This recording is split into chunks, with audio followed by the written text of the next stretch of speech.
कहानी का अगला हिस्सा पेश खिदमत है।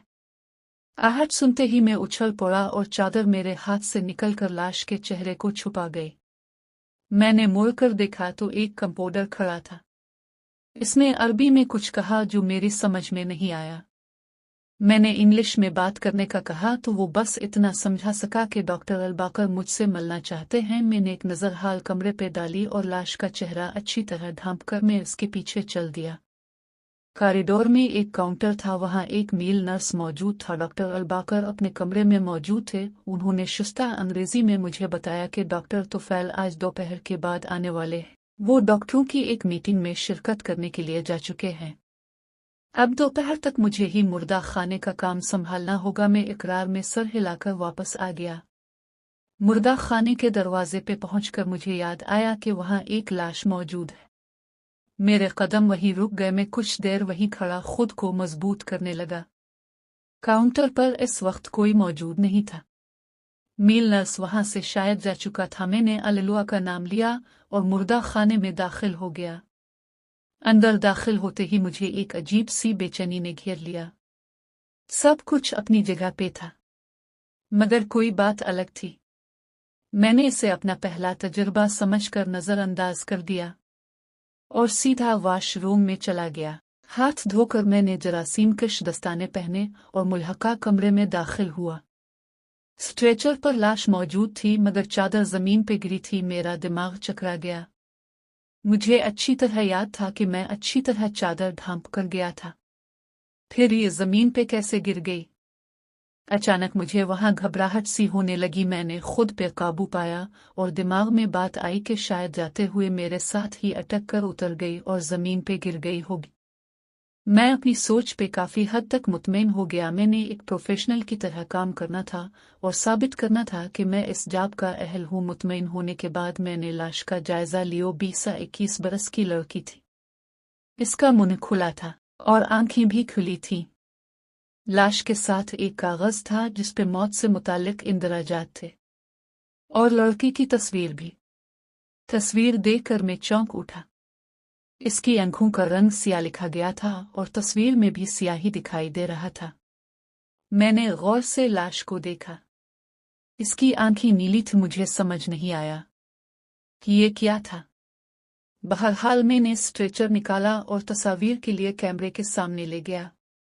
तस्वीर लेते हुए मुझे लाश का ठीक से जायजा लेने का मौका मिल गया। इसके जिस्म पे एक सफेद फराक थी जो आधी पिंडलियों को ढक रही थी। हाथों और पांव के नाखूनों में मिट्टी भरी थी। हाथों और पांव की रगों को बेदर्दी से काट दिया गया था। तस्वीर लेते हुए मुझे इसके मुंह में कोई चीज नजर आए। चिमटी की मदद से इसके मुंह से मुश्किल से एक कागज निकालने में कामयाब हुआ। हैरत से मैंने कागज खोला, मगर इसमें नाकाबिल फहम जुबान में कुछ लिखा था। ये कोई तावीज नुमा चीज थी, मगर वाज़े तौर इस्लामी नहीं था। मैंने सबूत के तौर पे महफूज कर लिया। मौत की वजह तो सामने आ चुकी थी। बुनियादी रगी कट जाने की वजह से वो मर गई थी। अब यह भी मालूम करना था कि कहीं कोई और चूक तो नहीं। अब लाश के फिंगरप्रिंट्स का मरहला था। जैसे ही इसके हाथों का स्कैन किया, एकदम से बिजली बंद हो गई और उसी एक लम्हे के अंदर बैकअप लाइट्स जल गई। लेकिन अंदरूनी हाल में सुर्ख रंग की लाइट रोशन हुई। एक अजीब सा माहौल बन गया। मैंने लाश पे निगाह डाली और मेरा हल्क सूख गया। वो करवट के बिल लेटी थी, जबकि एक लम्हा पहले वो बिल्कुल सीधी थी। करवट के बिल होने की वजह से इसका एक हाथ स्ट्रेचर से नीचे लटक गया था। मैं लड़खड़ा कर 2 कदम पीछे हो गया। मुझे ऐसा लग रहा था कि अभी वो उठ बैठेगी। मैंने दिल ही दिल में इत्ताअल कुर्सी का विर्द करना शुरू कर दिया था। इसकी आंखें अब मुझ पे जिमी थीं। मैं एकदम घबराकर बाहर की तरफ जाने लगा, मगर दरवाजे के करीब पहुंचते ही मेरे दिमाग ने कहा कि ये क्या कर रहे हो? अपनी सारी मेहनत ज़ाय कर रहे हो। मैं वहीं रुक गया।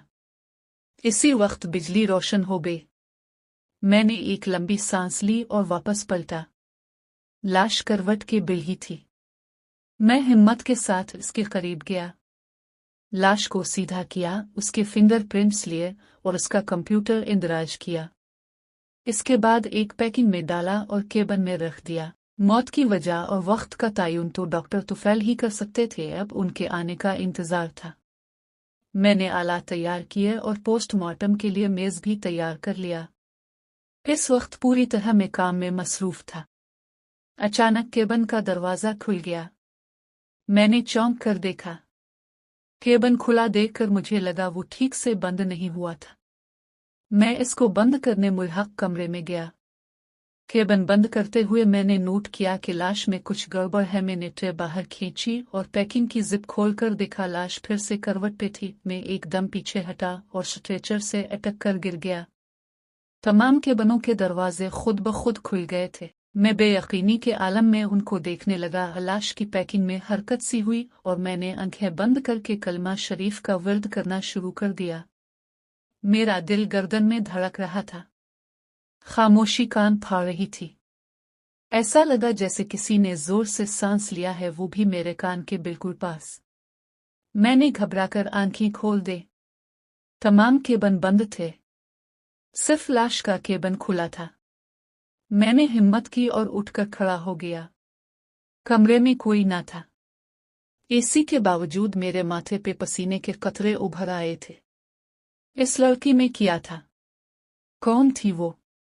इसका नाम कहीं भी दर्ज नहीं था। जारी है कहानी का आखिरी हिस्सा पेश खिदमत है। इसी वक्त दरवाज़ा खुला और हॉस्पिटल के मुलाजमीन एक और लाश स्ट्रेचर पर लेकर अंदर दाखिल हो गए। इनके पीछे पुलिस का एक ऑफिसर भी था। मैं इनके लिए मुस्तैदी से उठ खड़ा हुआ। मुलाजमीन लाश को मुल्हका कमरे में पहुंचाकर चले गए। इस लाश के कवायफ भी एक फॉर्म पे दर्ज किए गए थे, वो मैंने संभाल लिया। पुलिस ऑफिसर इस लड़की के बारे में जानना चाहता था। मैंने इससे माजरत करते हुए कहा कि हमारे सीनियर डॉक्टर आज मसरूफ हैं, तो हतमी रिपोर्ट शाम तक मिल सकती है। इस ऑफिसर से मुझे मालूम हुआ कि लड़की गैर मुल्की थी और यहाँ शायद सैर के लिए आई थी। इसकी लाश पुलिस को ओमान के कदीम कला बहला के पीछे मिली थी। लड़की को वहां फेंका गया था। कब फेंका गया ये मालूम करना था। ये बातें करके वो पुलिस ऑफिसर शाम तक आने का कहकर चला गया। कदीम बाहिला या बहला का कला अरवा खबीसा यानी बुरे जिन्नात के लिए मशहूर था। मुझे ये मामला सीधा नहीं लग रहा था। मैं बेचैनी से डॉक्टर तुफैल का इंतजार कर रहा था। मैंने घड़ी की तरफ देखा तो सुइयां 12 बजा रही थी। अब मैं दूसरी लाश की तरफ मुतवज्जे हुआ। वो एक बूढ़े शख्स की थी। इसकी तस्वीर और फिंगरप्रिंट्स का काम मुकम्मल करते मुझे मजीद 2 घंटे लगे। इसे केबिन में पहुंचाकर नोट चस्पा किया और दूसरे कमरे में बिछी कुर्सी पर बैठ गया। वहां मौजूद कंप्यूटर पे जब सर्च किया तो वाकई कला पुरस्कार लगा। मैं बिल्कुल महव था जब अचानक ही मुझे किसी के रोने की आवाज सुनाई दी। मैंने चौंक के सर उठाया। इसी वक्त रोशनी मुअत्तल हो गई और एक लम्हे में सुर्ख रंग की रोशनी कमरे में फैल गई। मैं अपनी जगह से उठकर खड़ा हो गया। मुल्हका कमरे की तरफ नजर दौड़ाई तो मेरा दिल धड़कना भूल गया। कमरे के वस्त में कोई घुटनों में सर दिए बैठा था। वो एक लड़की थी। मेरा गला ऐंठने लगा। आवाज गिले में फंस गई। वो रोने की आवाज इसी की थी। मेरा दिमाग साई साई कर रहा था। मुझे ऐसा लग रहा था कि मैं अभी गिर कर बेहोश हो जाऊंगा। इसी दम इस लड़की ने सर उठाया। उसकी आंखें बिल्कुल सियाह थीं, सफेद पुतलियों के बना। इसने मुंह खोला और एक तेज चीख की आवाज इसके हल्क से निकली, जैसे कोई तेज सीटी हो। मेरे कानों के पर्दे फटने लगे। मैं तिवरा कर फर्श पे गिर गया और फिर मुझे कोई होश न था। जब मेरी आंखें खुली तो मैं मुर्दा खाने में ही एक बिस्तर पे लेटा था और डॉक्टर तुफैल और डॉक्टर अलबाकर मेरे सामने खड़े थे। मैंने घबराकर इस लाश के बारे में बताना चाहा मगर उन्होंने मुझे खामोश करवा दिया। डॉक्टर तुफैल का कहना था कि मुझे ज़हनी दबाव का सामना हुआ है और कुछ नहीं। मैं खामोश हो गया। डॉक्टर अलबाकर के जाने के बाद उन्होंने मुझसे तफसील पूछी जो मैंने पूरी तरह बयान की। उन्होंने फौरन मुल्हका कमरे में जाकर बयान करदा मतलूबा केबिन खोला, फिर बाहर निकाली। लाश इसी तरह थी जैसे मैंने इसको रखा था। तो क्या वो सब मेरा वहम था? मैं समझ नहीं पा रहा था। मैं बिस्तर से उठ गया और उनके साथ मिलकर लाश पोस्टमार्टम के मेज पे मुंतकिल की। वो मुझे आराम करने का कहते रहे मगर मैं नहीं माना। मैं ये गुत्थी सुलझाना चाहता था। लाश की आंखें बंद थीं। जब डॉक्टर तुफैल ने मुआयना करने के लिए आंखें खोलकर टॉर्च की रोशनी डाली तो मैं दंग रह गया। आंखों का रंग स्याही था। लड़की की मौत जहर से हुई थी। इसके मरने के बावजूद इसके हाथों और पैरों की रगें काट दी गई थी।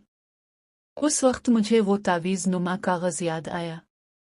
मैं लपक कर मेज तक गया और उसकी दराज से वो प्लास्टिक का लिफाफा निकाल कर लाया। वो कागज खोल कर इसमें डाला था। कागज पे नजर पड़ते ही डॉक्टर तुफैल चौंक कर 2 कदम पीछे हट गए और मुझसे परेशानी से पूछने लगे कि ये कागज कहाँ से आया। मैंने बताया कि ये लाश के मुंह के अंदर था।